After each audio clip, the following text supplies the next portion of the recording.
A reading from the Holy Gospel according to John. The Lord is with you, Lord. Jesus went to the Mount of Olives, but early in the morning he arrived again in the temple area. And all the people started coming to him. And so he sat down and taught them. Then the scribes and the Pharisees brought a woman who had been caught in adultery and made her stand in the middle. They said to him, "Teacher, this woman was caught in the very act of committing adultery.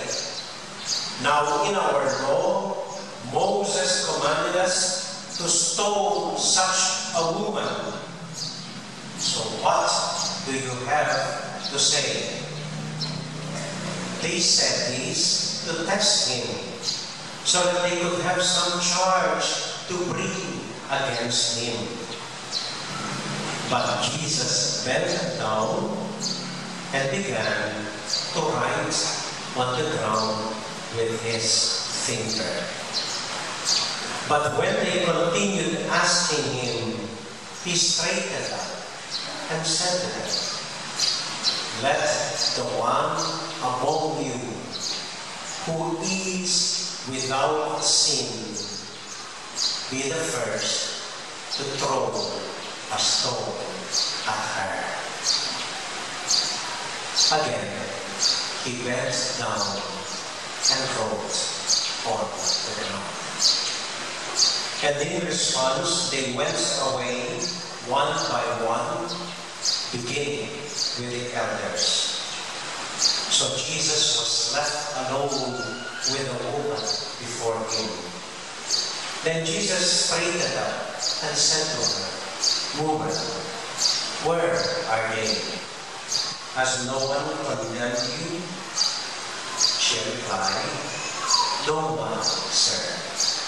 Then Jesus said, "Neither do I condemn you. But go, and from now on, do not sin anymore."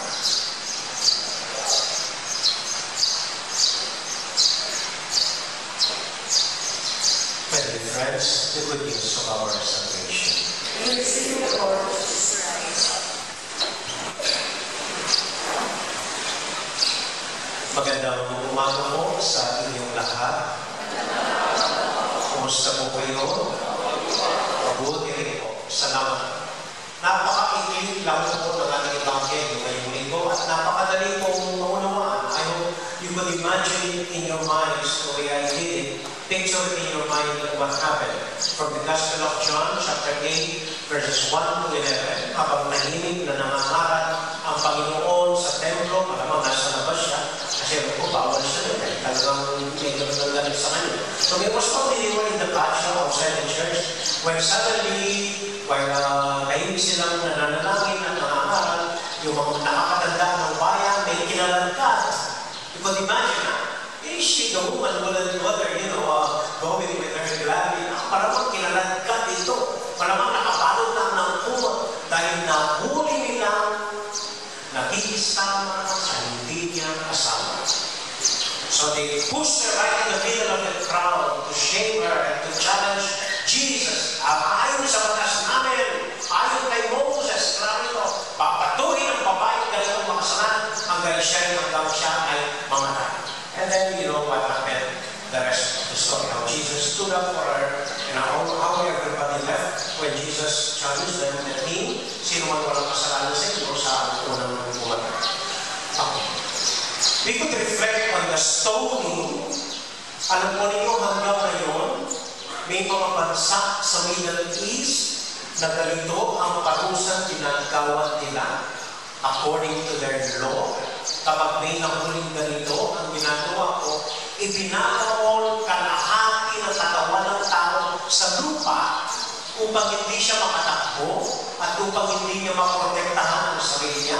At habang nakabakol yung kalahati ng katawan sa everybody has a stone, they start stoning at that person hanggang mamatay. They still do that now, even in some countries, the Middle East.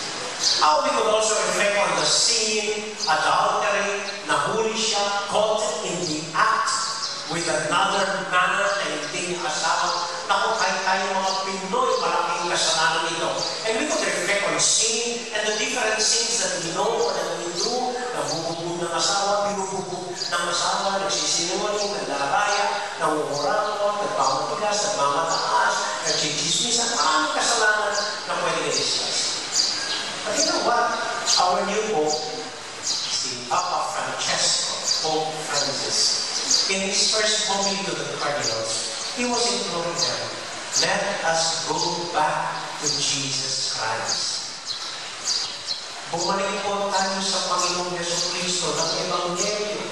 Dahil siya ang ating pananampalataya. We go back to Him, we reflect on Him, we look at His life, we look at what He did. At yun po ang magbibigay ng kapayapaan at tunay na pananampalataya sa atin. So gagawin po natin sa Ebanghelyo nito, hindi natin titignan yung pagbabato, hindi po natin titignan yung kasalanan. Titignan po natin ano ang ginawa ni Jesus. Sa sitwasyon na ito, ano ang pinakita at pinamalas ni Jesus upang tayo rin ay matuto at maging malapit at lalo natin makilala ang ating Panginoong Yesu Cristo. How we can go back to the original Jesus of the Gospels. Now, reflecting on Jesus and His Gospel, I see three things that Jesus did.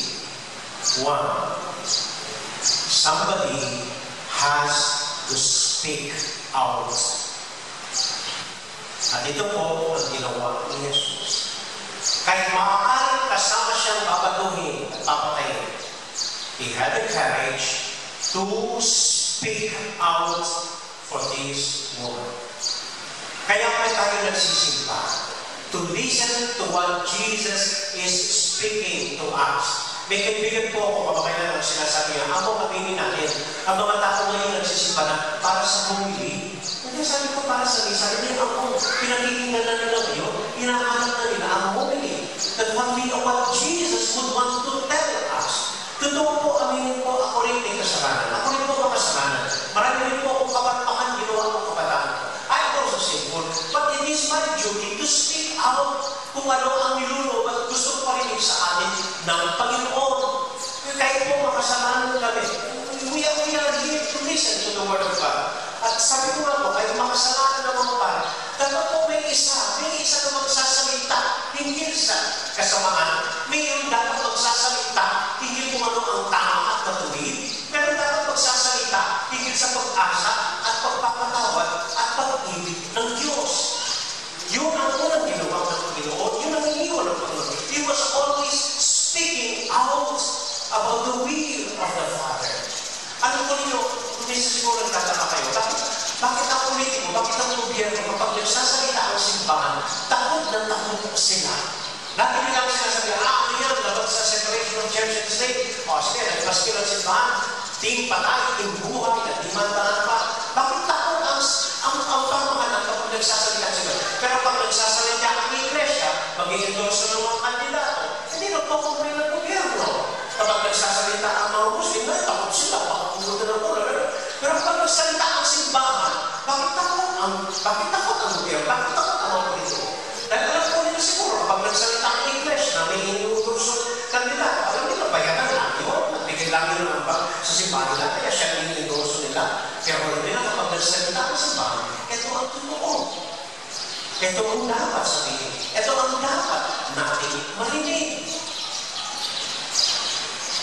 Halimbawa po, bakit ako nagsasalita lagi laban sa kwete? Mababait naman sila. Lagi natutulungan. Sa totoo lang, ang dami rin pari. Tinutulungan nila. Bakit kung dami magsalita? Dapat nila. And for somebody, simply because somebody has to speak out, na kahit maraming tinutulungan, na mali ito. Na meron hindi tama dito. Hindi tama na mag-ina, tama mag-upo sa kapitolyo. Hindi tama na kumuha ng pera sa mga mahihirap, tapos tulungan ikaw ang nagpapagaling sa kanila. Pero pera ng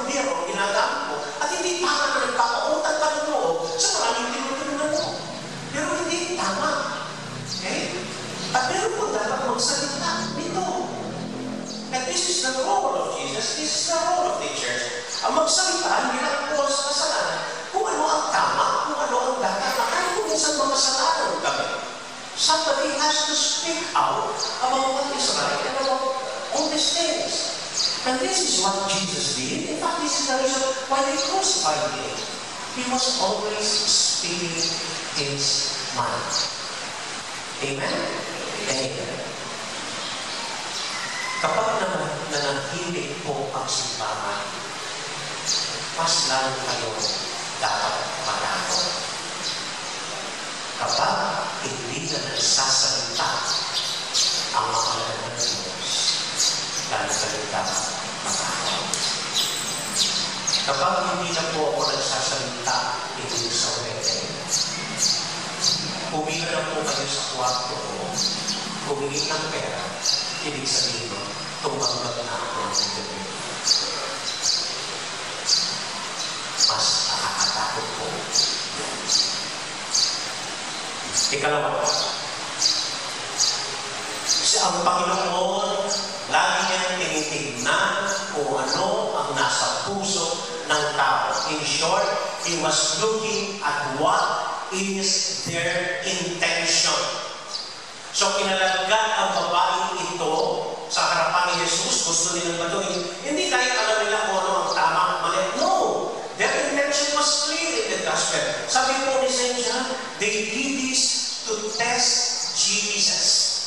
Ginawa nila ito upang masubukan nila si Jesus. Kaya kapag bago masasend niya, mantong lang busbus kinggilong para pwede siyang kasuhan at ipapatay. That was their intention. And that was what Jesus was looking for. He was looking, we speak about things, we talk about things, but, we look for intentions. What is the real intention? You speak about this, you speak about us, but wait, what is your real intention? As sabi sa niya mga katuwa, bating subukan Jesus, bating ikarini itang babae. Inginu, lugod mo in pagnasan. And for Jesus, His only intention was love. He challenged the elders because of love, dahil ayaw niyang manulisan ng dugo ang mga kamay nila. He spoke for this woman because Jesus knew there is goodness in this woman in spite of the sin that she was caught with. Yun lang po ang intention ng Panginoon, ang pag-ibig ng Diyos, ang pagpapatawad ng Diyos, not only to this woman, but also for the elders who are accusing this woman. And sometimes po, may mga tao ganyan, wala na nakikitang maganda, lagi nagsasalita, lagi nagpo-complain, wala na nakikitang mabuti sa mga nangyayari sa paligid nila. They always see bad in the day with God. There is a simple question. What is their intention? Para magpakita, mas magaling sila. Para mas magpakita, sila lang ang tama. Para mas magpakita, mas malawak ang pananaw nila. Ano ba ang intention? Bakit ang magsasalita lagi natin sa mga intention? Gusto ko bumuko sa kapitolyo. Kung pwede nga natin po, kung nakaalis natin dito, pagdating ng lipatan. So what is our intention? Yun po ang tinitignan ni Jesus. Doon natin makikilala ang puso ng Panginoon. Kung ano ang intention sa mga puso, tunay na dahilan sa mga puso natin. Amen? Amen. Then ikatlo po, alam ni Jesus paano hahanapin ang maganda sa bawat tao. Laging hinahanap at pinalalabas at sinachallenge ni Jesus na yung maganda sa kalooban natin, yun ang lumabas at yun ang maipakita natin. Di ba kapag tayo ay kumukuha ng larawan, kapag nagpipicture tayo, tinitignan natin yung best angle, yung best lighting, yung pinakamagandang angulo, para yung maganda ang lalabas. Hindi po natin inanap kung saan pangit ang naalala ko minsan sinubuhay pa po si Direk Manilo sa bayan. Meron siyang kinukunan sa TV, interview ng isang politiko na alam niya karantot at talagang naumuraan ang politikong ito. At ang ginawa ni Direk, tapos siya natawa na kinukwento niya sa amin ito. Siya yung director and this politician was being interviewed.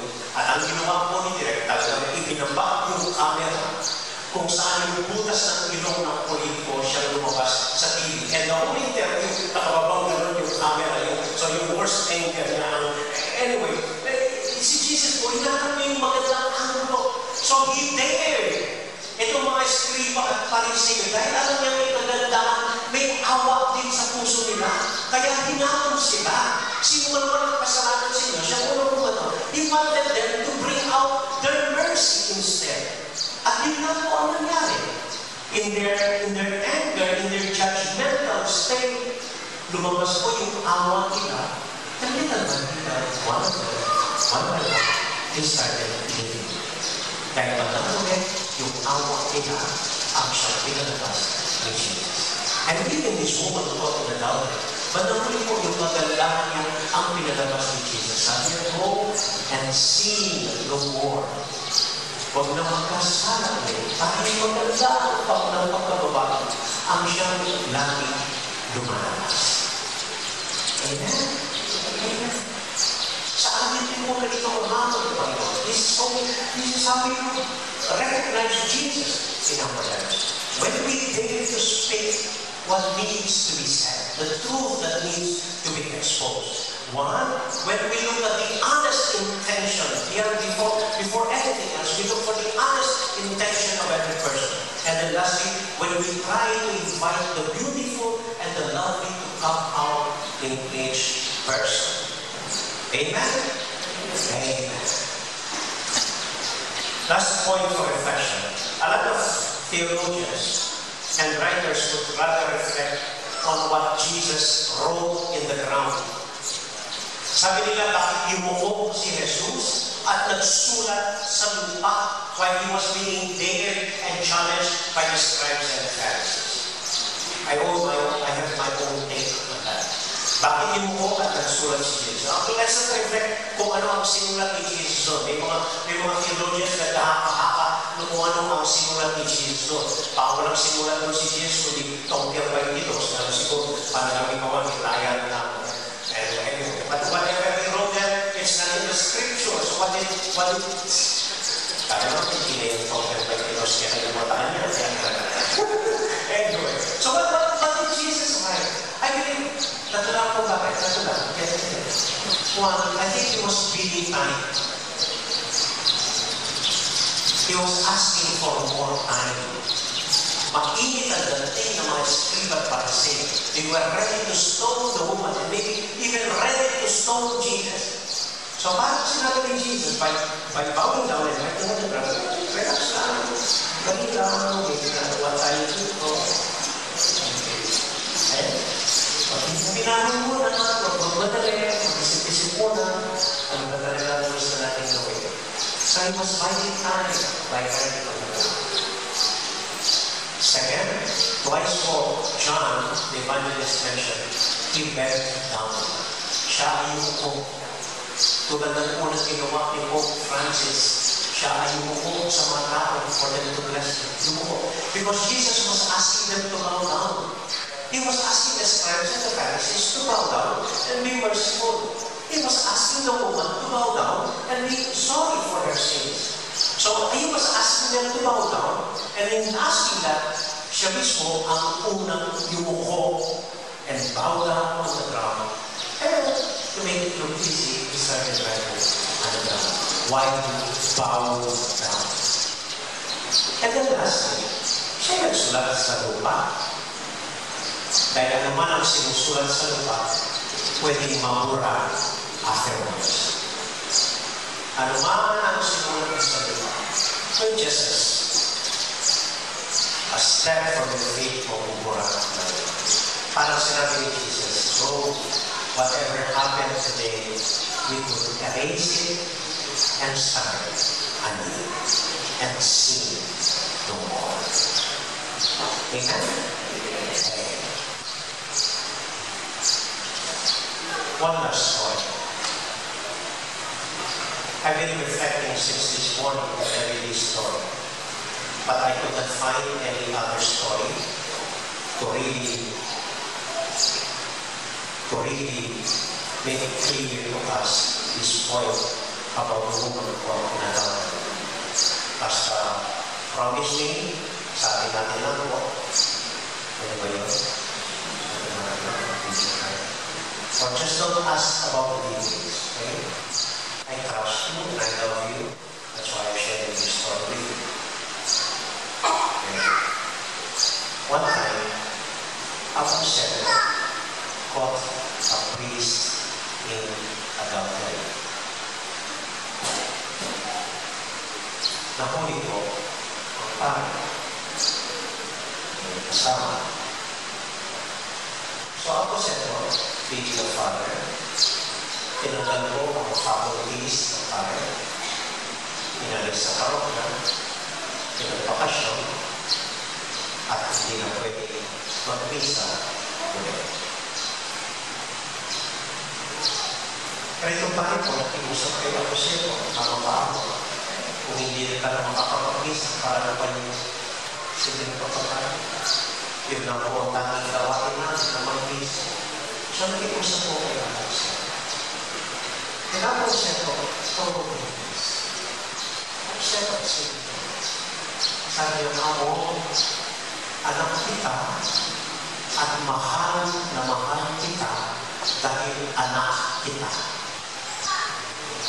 Pero hindi mo mahal ang ginagawa mo.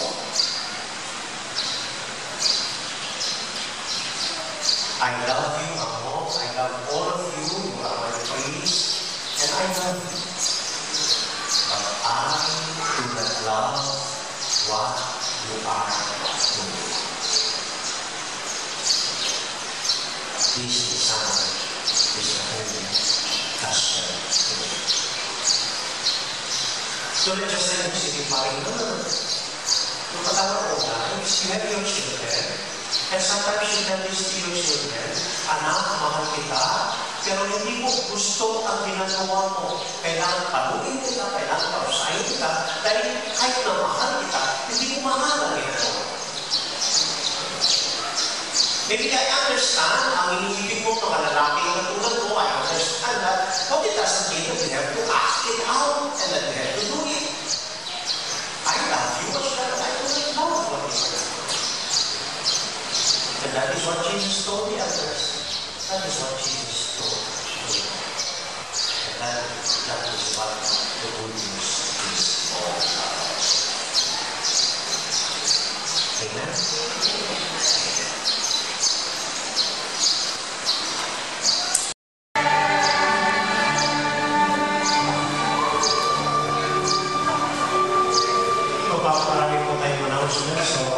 Just bear with me for a while. Copies of the schedule of our Holy Week activities are being distributed right now. Please get one for your families. Keep it so that they can follow po yung mga gawain natin sa darating na mahal na araw na sa libong darating na pumito. Unang-una, kapistahan po ni San Jose, the patron of the Universal Church, was the Father of Jesus on March 19 Tuesday. So may tatlong araw po tayong bawat maging misa at November para kay San Jose. Nagsimula po ang gabi, kamaming gabi, and then Lunes po ng gabi, pero yung misa, in honor of him, 6:30 ng gabi po. Then kapistahan niya, March 19 Tuesday. May meeting po ang mga rectors, commentators after these months. Next Saturday, March 23, ang araw po, Ispiras ng Palaspas, alam po tayong anticipated Mass. Ang Pilipinas, alam po misa ngayong Sabado, darating 6:30 ng gabi. Dahil sa susunod na araw, ay linggo na po ng Palaspas, pagbe-bless ng mga Palaspas.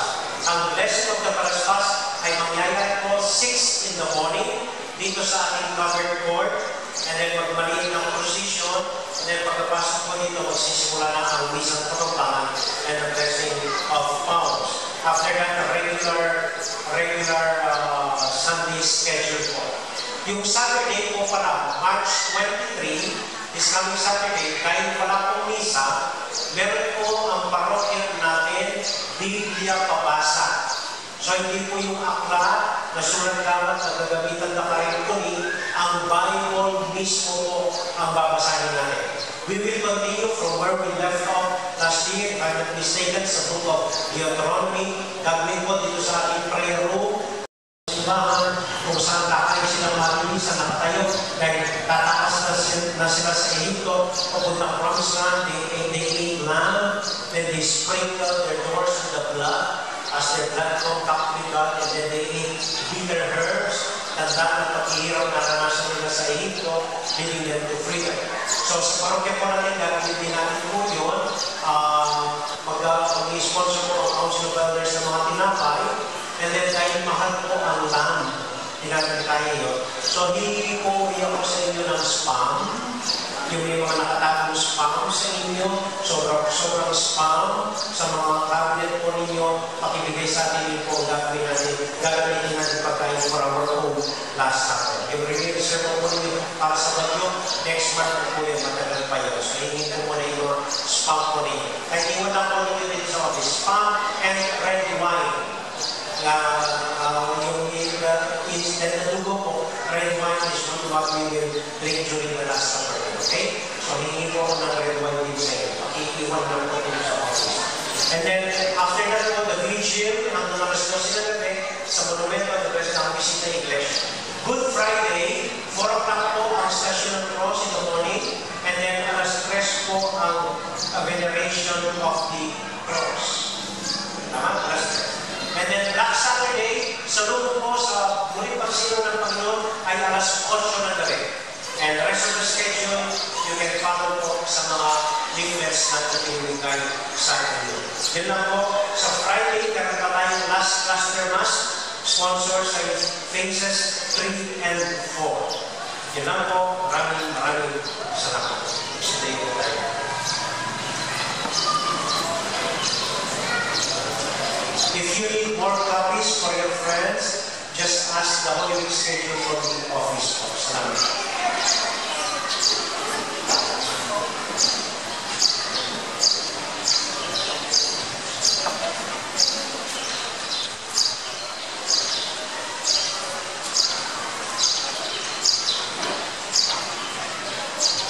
Amen for praise. The Lord is with you. Blessed are you among women, and blessed is the fruit of your womb, Jesus.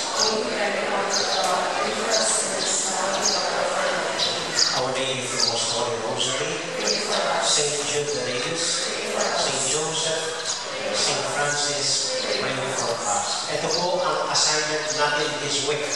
I enjoy this when I do this with my mother, because I didn't have a chance to do it with her anymore, but she is still so beautiful.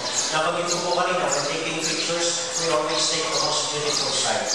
One day within this week, gather your own families and have your own family picture na nakangiti kayo lahat.